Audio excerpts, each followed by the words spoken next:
ఈరోజు మనం second CBZ zoology semester 4 గురించి వాటి వివరాలు, సిలబస్ సంబంధించిన వివరాలు మనం మాట్లాడుతున్నాం. పేపర్ వచ్చేసరికి సెకండ్ సిబిజెడ్ జువాలజీ పేపర్ వచ్చేసరికి embryology, physiology and ecology. Paper వచ్చేసరికి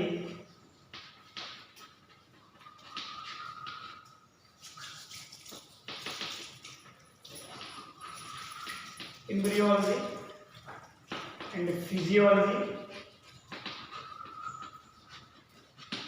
and ecology. ఇది మనకి 75 మార్క్స్కి మన ఈ 4th సెమిస్టర్లో ఈ పేపర్ని మనం రాస్తాం.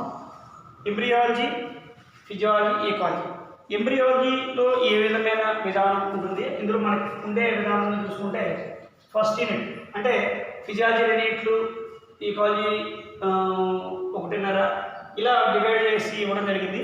కాబట్టి ఎంబ్రియాలజీ ఫస్ట్ యూనిట్, మొత్తం అంతా ఎంబ్రియాలజీ ఫస్ట్ యూనిట్ ఏంటంటే, ఎంబ్రియాలజీలో ఫస్ట్ ఏంటంటే మనకి ఆల్రెడీ ఎంబ్రియాలజీ అంటే ఫలదీకరణం లేదా పిండాభివృద్ధి శాస్త్రం అంటాం, తెలుగులో పిండాభివృద్ధి శాస్త్రం అంటాం.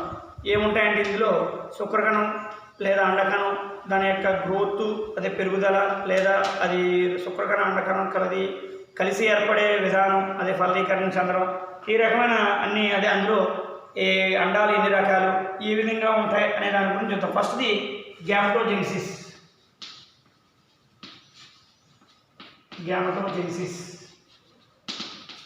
గ్యామటోజెనిసిస్ అంటే మేలు ఫీమేలు యానిమల్స్ లేదా జంతువుల్లో మగ ఆడజీవుల్లో ఉండేవి, ఆడజీవుల్లో ఉండేవి అండకణాలు, అలాగే మగ జీవుల్లో ఉండేవి శుక్రకణాలు అనేవి రిలీజ్ అవుతాయి. ఈ మన ఆల్రెడీ ప్రీవియస్ మనం 3rd సెమిస్టర్లో మనం XX అంటే ఫీమేల్ అని, అదే స్త్రీ జీవని, XY అంటే మేల్ అని లేదా పురుష జీవని మనం జెనెటిక్స్ అండ్ ఎవల్యూషన్లో మనం పూర్తిగా అందులో క్రోమోజోమల్ డిజార్డర్స్ గురించి, అసలు క్రోమోజోములు ఎలాగ ఫామ్ అవుతాయి, పేరెంట్ జనరేషన్ నుంచి ఫస్ట్ జనరేషన్లో ఏ రకమైన లక్షణాలు ఉన్న జనరేషన్స్ ఏర్పడతాయనే దాని గురించి నేర్చుకున్నాం. గ్యామటోజెనిసిస్ అంటే ఈ శుక్రకణం లేదా ఎగ్ సెల్స్ ఎలా ఏర్పడతాయి, sperm cell and egg cells. ఈ ఎగ్ సెల్ తర్వాత ఫెర్టిలైజేషన్, తర్వాతలో యూనిట్ 1లో ఎంబ్రియాలజీ యూనిట్ 1లో ఫస్ట్ది గ్యామటోజెనిసిస్లో, తర్వాత ఫెర్టిలైజేషన్,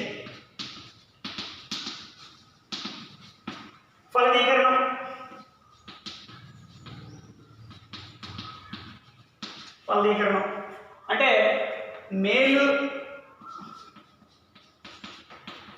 ఫిమేల్ యానిమల్స్ నుంచి రిలీజ్ అయ్యే egg cells plus sperm cells రెండూ కలిసి ఏర్పడి గర్భం దాల్చిన తర్వాత నెక్స్ట్ జనరేషన్ ఉత్పత్తి చేయడం మధ్యలో జరిగే ఈ మొత్తం ప్రాసెస్ని మనం ఫలదీకరణ ప్రాసెస్ అంటాం. అండాభివృద్ధి లేదా అండం ఏర్పడిన తర్వాత ఫలదీకరణం జరిగిన తర్వాత అండం ఏర్పడిన తర్వాత ఫలదీకరణ జరిగిన తర్వాత పిండాభివృద్ధి తర్వాత వివిధ రకాల దశలు పూర్తి చేసుకుని బేబీ బయటికి రావడం అనేది జరుగుతుంది. తర్వాతది టైప్స్ ఆఫ్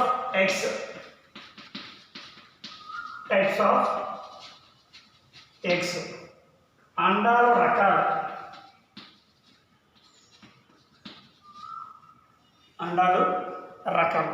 తర్వాత అంటే ఈ రకాల అండాలు అన్నమాట, అండాల్లో ఏ రకాలు ఉన్నాయి. తర్వాత types of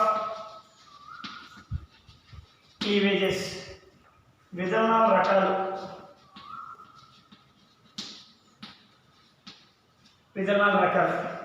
ఫోర్త్ది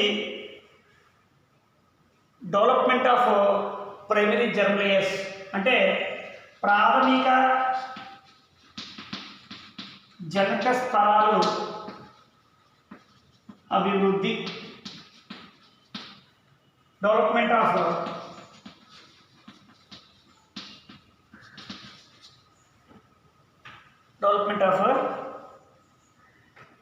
primary, development of primary జర్మినేస్. ఫిఫ్త్ది అంటే 1లో ఫిఫ్త్ ఏంటంటే formation and fetal membranes. Formation and functions of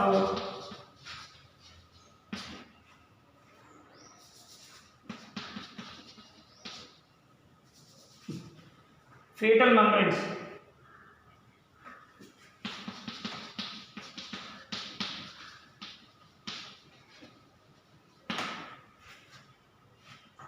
పిండ బాహ్యత్వచాల యొక్క ఏర్పడడం వాటి విధానం. ఫీటల్ మెంబ్రెన్స్ అంటే పిండ బాహ్యత్వచాలు ఏర్పడడం, వాటి అభివృద్ధి మరియు అది ఎలా ఏర్పడతాయి, దాని యొక్క విధులు. ఇది ఫస్ట్ యూనిట్. ఇంకా సెకండ్ యూనిట్ వచ్చేసరికి ఫిజియాలజీ. ఫిజియాలజీ మనం ఆల్రెడీ ఇంటర్మీడియట్లో ఈ హ్యూమన్ ఫిజియాలజీ లేదా యానిమల్ ఫిజియాలజీ గురించి మనం ఇంటర్మీడియట్ సెకండ్ ఇయర్లో మనం నేర్చుకుంటాం.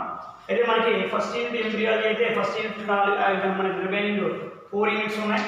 ఆ 4 యూనిట్స్ ఇందులో ఆల్రెడీ ఫస్ట్ యూనిట్ నుంచి మనకి 2 ఏసెస్ వస్తాయి. అదేంటంటే టైప్స్ ఆఫ్ ఎగ్స్ కానీ లేదా టైప్స్ ఆఫ్ క్లీవేజ్ అనేది అవి కనపడితే, రెండోది ఎక్స్ట్రా ఎంబ్రియోనిక్ మెంబ్రెన్స్, అదే ఫీటల్ మెంబ్రెన్స్ అన్నాం కదా. తర్వాతది ప్లాసెంటా, దాంట్లోనే placenta functions, formation of placenta గురించి మనకి వాడితే ప్లాసెంటా కానీ లేదా టైప్స్ ఆఫ్ ఎగ్స్ కానీ టైప్స్ ఆఫ్ క్లీవేజ్ కానీ మనకి మూడాటిలోంచి ఖచ్చితంగా ఒక ఎస్సే రావడం అనేది జరుగుతుంది. నెక్స్ట్ది ఫిజియాలజీ. యూనిట్ 2 ఫిజియాలజీలో మనకి ఫస్ట్ వాట్ ఈజ్ వాట్ అంటే ఫుడ్ డైజెషను, అబ్జార్ప్షను, తర్వాత ఎక్స్క్రీషను. అంటే మనకి ఫస్ట్ అదే కదా, డైజెషను, అలాగే అబ్జార్ప్షను, తర్వాత ఎక్స్క్రీషన్. కాబట్టి ఫస్ట్ ఫిజియాలజీ 1లో ఎలిమెంటరీ ప్రాసెస్ ఆఫ్ డైజెషన్ అంటే డైజెషన్ ఎలా జరుగుతుంది. డైజెషన్ అంటే జీర్ణక్రియ. ఫస్ట్ ఏంటండి జీర్ణక్రియ ఏ విధంగా జరుగుతుంది, జీర్ణక్రియలో ఉండే ఎలిమెంట్స్ ఏంటి, ఎలా జరుగుతుందంటే ప్రాథమికంగా ఫుడ్ తీసుకున్నప్పుడు ఫుడ్ అబ్జార్ప్షన్, డైజెస్టివ్ గ్లాండ్స్ ఎలాగా దాన్ని ఏ విధంగా చేస్తాయి అనే దాని గురించి. తర్వాత అబ్జార్ప్షన్, అదే దాన్నే జీర్ణక్రియ, అందులో అబ్జార్ప్షన్ ఆఫ్ ఫుడ్.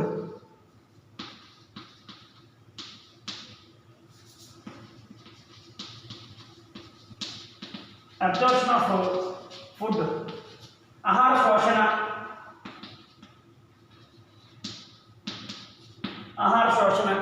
ఆహారం ఏ విధంగా శోషించబడుతుంది, అబ్జార్ప్షన్ ఆఫ్ ఫుడ్ లేదా డైజెస్టెడ్ ఫుడ్, అదే ఏదైతే జీర్ణక్రియ అయిందో దాన్ని. తర్వాతది రెస్పిరేటరీ మెకానిజం.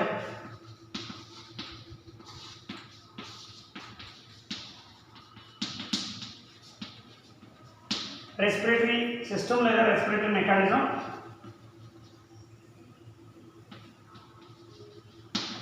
శ్వాసక్రియ జరిగే విధానం. అంటే మనకి శ్వాసక్రియ మనకి బాహ్య శ్వాసక్రియ, అంతర్ శ్వాసక్రియ లేదా ఉచ్ఛ్వాస నిశ్వాస ప్రక్రియ జరుగుతాయి. అంటే బాహ్యంగా జరిగేది, అంతరంగా జరిగేది దాన్ని కణ శ్వాసక్రియ అంటాం. కణాల్లో జరిగే సెల్యులర్ రెస్పిరేటరీ మెకానిజం. అలాగే బయట మనం గాలిని, బయట వాతావరణంలో గాలిని తీసుకోవడం, అలాగే లోపల ఉన్న గాలిని బయటికి అంటే ఆక్సిజన్ తీసుకోవడం, కార్బన్ డైఆక్సైడ్ బయటకు రిలీజ్ చేయడం అనేది జరుగుతూ ఉంటుంది. అంటే మెకానిజం శ్వాసక్రియ ఎలా జరుగుతుంది, దానికి ఏ విధమైన ప్రాసెస్ కావాలి.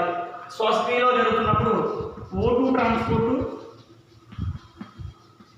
అలాగే CO2 ట్రాన్స్పోర్టు, అంటే ఆక్సిజన్ రవాణా మరియు కార్బన్ డైఆక్సైడ్ రవాణా. ఈ 2 రవాణాల్లో శ్వాసక్రియ తీసుకున్నప్పుడు ఇంటేక్, అవుట్టేక్, బయటికి పంపడం, లోపల తీసుకురావడం ఇది జరుగుతూ ఉంటుంది. ఇది జరుగుతున్నప్పుడు ఏ విధమైన విధానాలు జరుగుతాయి. అక్కడ ఆక్సిజన్ హిమోగ్లోబిన్లో చేరి ఆక్సిమోగ్లోబిన్గా మారడం, ఈ విధంగా రెస్పిరేటరీ మెకానిజం అనేది జరుగుతుంది. తర్వాత ఇందులో సర్క్యులేటరీ సిస్టమ్. సర్క్యులేటరీ అంటే రక్త ప్రసరణ, సర్క్యులేషన్ లేదా సర్క్యులేటరీ సిస్టమ్ లేదా రక్త ప్రసరణ లేదా ప్రసరణ వ్యవస్థ అంటాం. రక్త ప్రసరణ లేదా ప్రసరణ వ్యవస్థ అని చెప్పుకుంటాం. ఇది ఏ విధంగా సర్క్యులేటరీ జరుగుద్ది. హార్ట్ ఇందులో మన సర్క్యులేటరీ అంటే ముందు ఇంపార్టెంట్ ఏం రావాలి మనకి, హార్ట్ అంటే హృదయం యొక్క పని విధానం, రక్త ప్రసరణ ఎలా పంపిస్తుంది, అందులో ఆర్టీరియల్ సిస్టము, వెనస్ సిస్టము. ఈ రెండు సిస్టమ్స్ అదే మనకి గుండె ద్వారా వచ్చినటువంటి రక్తం శరీర భాగాలకి ఆర్టీరియల్ సిస్టమ్, వెనస్ సిస్టమ్ తీసుకెళ్ళవలసిన దమలు, సెర్లు. అలాగే హార్ట్లో 4 గదులు, 4 ఛాంబర్స్లో 2 ఆరికల్స్, 2 వెంట్రికల్స్ లేదా 2 కర్ణికలు, 2 జఠరాలు అనేవి ఖచ్చితంగా మనకు కనపడతాయి. అవి పంపింగ్ ఛాంబర్స్ అని, రిసీవింగ్ ఛాంబర్స్ అని మనం అంటే తీసుకునేవి, పంప్ చేసేవి. మనం పూర్తి ఇక్కడ హార్ట్ గురించి మనం చెప్పడం అనేది జరుగుతుంది. ఇంక లాస్ట్ది ఇందులో ఎక్స్క్రీషన్.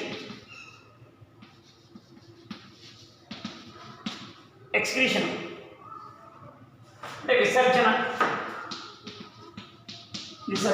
అంటే తిన్న ఆహారం తీసుకున్న ఆహారం శక్తి విడుదల చేయాలి. అబ్జార్ప్షన్ ఆఫ్ డైజెస్టెడ్ ఫుడ్, ఆహారం శోషణ చెందాలి.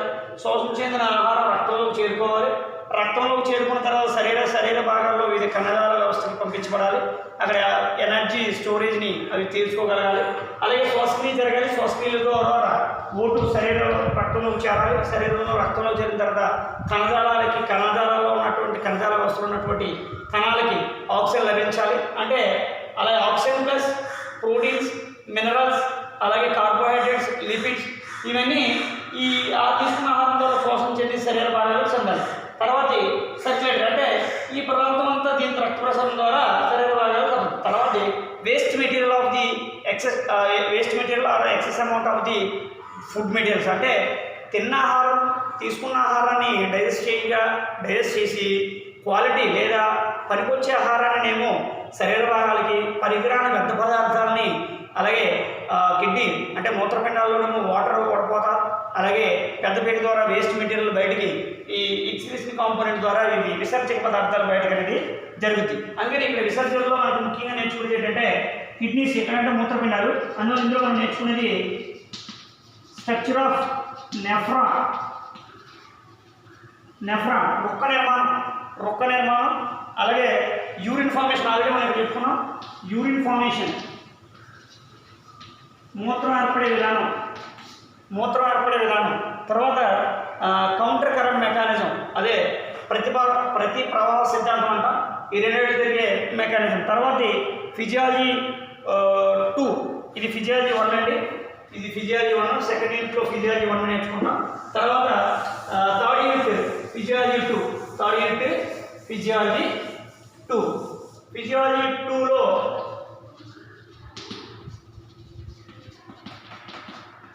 2లో వచ్చేసరికి ఏ రకంగా పనిచేస్తుంది అంటే ఆల్రెడీ మనం వాళ్ళలో ఫుడ్ మెటీరియల్ తీసుకోవడం, శ్వాసక్రియ అదే ఆహార పదార్థాలు తీసుకోవడం, దాన్ని జీర్ణక్రియ అన్నాం.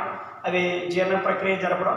తర్వాత శ్వాసక్రియ తీసుకోవడం, గాల్లో ఉన్న ఆక్సిజన్ని లోపల తీసుకోవడం, తర్వాత బయటికి కార్బన్ డైఆక్సైడ్ పంపించడం, తర్వాత గుండె ద్వారా రక్త ప్రసరణ వివిధ శరీర భాగాలు పంపిణీ చేయడం.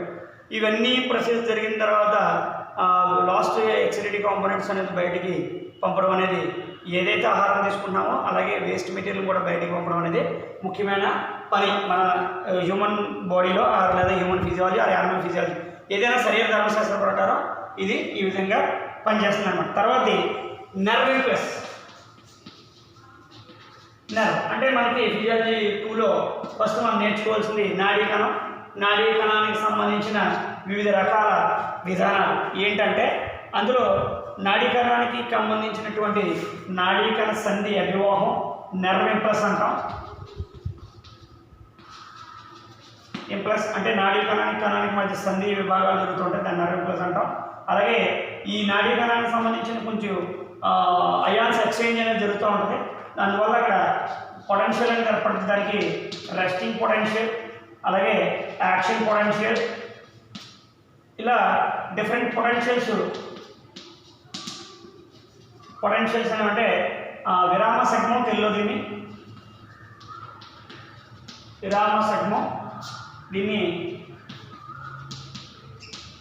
క్రియా సగమం అని మనం ఈ విధంగా చెప్పుకుంటాం. కాబట్టి ఇక్కడ రెస్టింగ్ పొటెన్షియల్, యాక్షన్ పొటెన్షియల్, అలాగే నాడీ కణాల్లో ప్రోకారియోట్స్కి యూకారియోట్స్కి నుంచి మనం పొందాలంటే మైలిన్ షీత్, మైలిన్ త్వచం,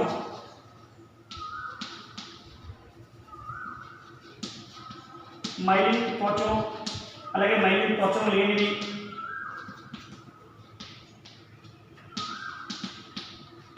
మైలేటెడ్, నాన్ మైలేటెడ్ ఇలాంటి నాడీ కణాల గురించి మనం ఇందులో తర్వాత ఇందులో మజిల్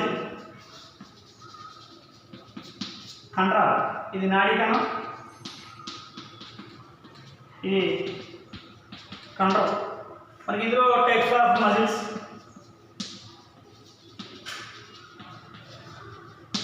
నాడీ కండరాల యొక్క రకాలు అలాగే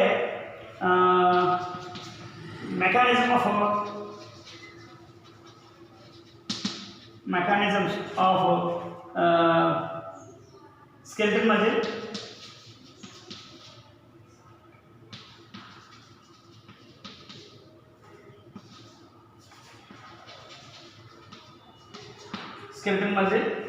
అంటే అస్థికండ నిర్మాణం,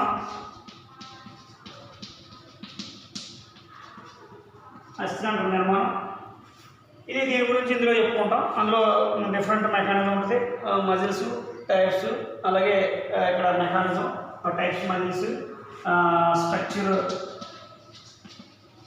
నిర్మాణం, వీటి గురించి మనం అక్కడ నేర్చుకోవడం జరుగుతుంది. తర్వాత ఎండోక్రైన్ గ్లాండ్స్,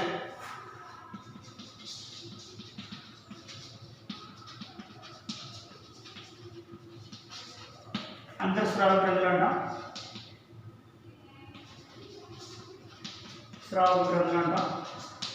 లేదా వీటిని మనం ఏమంటామంటే వినాల గ్రంథులు అని కూడా అంటాం. వీటిని ఏమంటామంటే వినాల గ్రంథులను కూడా మనం చెప్పుకుంటాం. కాబట్టి ఇందులో గ్రంథులు ఏంటి, గ్రంథుల యొక్క విధానం, ఫంక్షన్స్, స్ట్రక్చర్,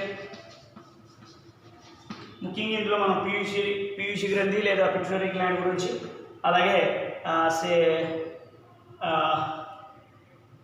గ్యాస్ట్రోఇంటెస్టైనల్ హార్మోన్స్, అలాగే హార్మోన్స్ ఎఫెక్ట్, హార్మోన్స్ ఏ విధంగా పనిచేస్తాయి, ఏ హార్మోన్స్ దేని మీద పనిచేస్తాయని డిఫరెంట్ హార్మోన్స్, అలాగే pituitary, thyroid, parathyroid, adrenal, pancreas ఇలాంటివి చేస్తాం. అలాగే దీంట్లోనే కంట్రోలింగ్ ఆఫ్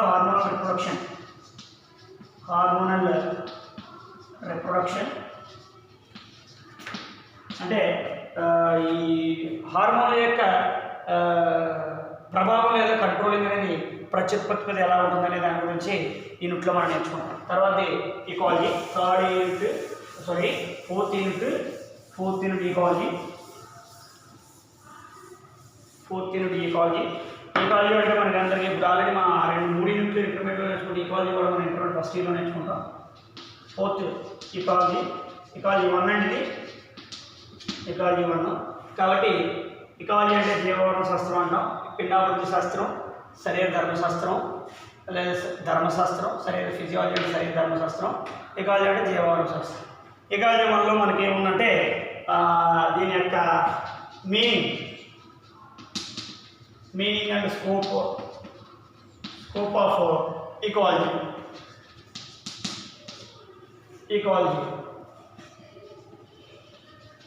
జీవవర్ణ శాస్త్రం అర్థం, దాని పరిధి, ఈ 2 అంశాలు అవి నేర్చుకున్న తర్వాత ఇక్కడ బయోటిక్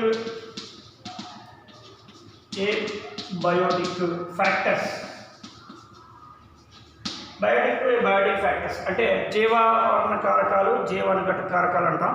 అంటే నిర్జీవ సజీవ కారకాలు ఎలా మనం చెప్పుకుంటాం. ఇక్కడ బయోటిక్ ఫ్యాక్టర్స్ అంటే ఇంపార్టెంట్ ఏబయోటిక్ ఫ్యాక్టర్స్ వచ్చేసరికి temperature, light, water, oxygen, carbon dioxide, ఇవి ఏబయోటిక్ ఫ్యాక్టర్స్ ఉన్నాం. తర్వాత nutrient cycles,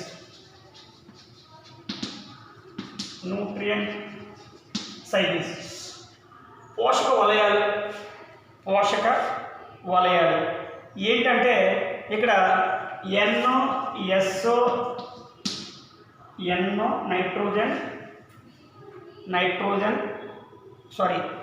NCP nitrogen carbon phosphorus cycles గురించి, న్యూట్రియంట్ సైకిల్స్ గురించి మనం ఇక్కడ నేర్చుకుంటాం. తర్వాత పాండ్ ఈకోసిస్టమ్, తర్వాత food chain, next pond ecosystem, food chain, కొలను ఆవరణ వ్యవస్థ, కొలను ఆవరణ వ్యవస్థ, తర్వాత ఆహారపు గొలుసు, తర్వాత ఫుడ్ వెబ్ ఆహారపు జాలం,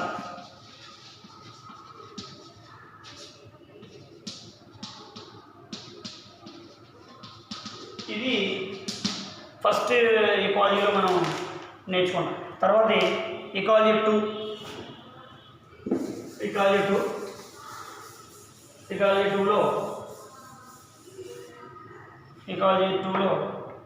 15 ఉంటుంది.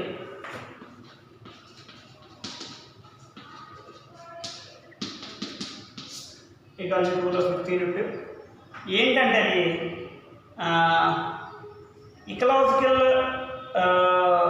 ఏ రకమైన ఆవరణ వ్యవస్థలు ఉంటాయి, హ్యాబిటేట్ అండ్ హ్యాబిట్, ఆవాస రకాలు, తర్వాత ఇకలాజికల్ నిచ్ అంటాం, జీవవర్ణ సంబంధించిన ఆవాసం. తర్వాత ఇందులో మనకి కమ్యూనిటీ ఇంటరాక్షన్స్,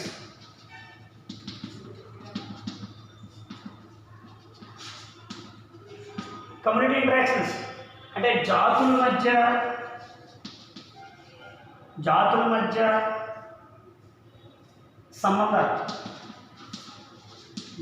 సంబంధాలు, ఇది ఒకే జాతికి సంబంధించవచ్చు, వేరే జాతికి సంబంధించవచ్చు. Community interactions. తర్వాత పాపులేషన్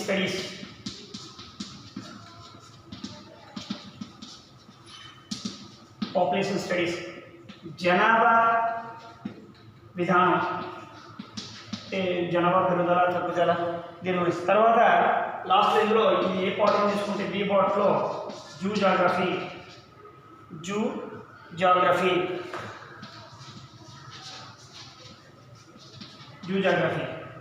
జంతు భౌగోళిక శాస్త్రం, జంతు భౌగోళిక విధానం, అంటే జంతువులు ఒక నివాసాన్ని, అంటే అన్ని ప్రాంతాల్లోనూ ఒకే రకమైన జంతువులు పెరగవు కాబట్టి దానికి రీజియన్స్ అని చెప్పుకుంటాం, ఆ ఏరియాల ప్రాంతాలు అని చెప్పుకుంటాం. ఇక్కడ మనకి ముఖ్యంగా నేర్చుకునే ఈ రీజియన్స్ ఏంటంటే ఓరియంటల్ రీజియన్,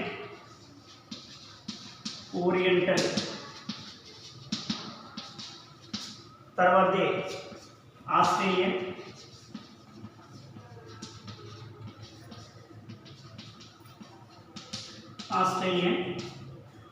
తర్వాత ఇథియోపియన్ రీజియన్స్,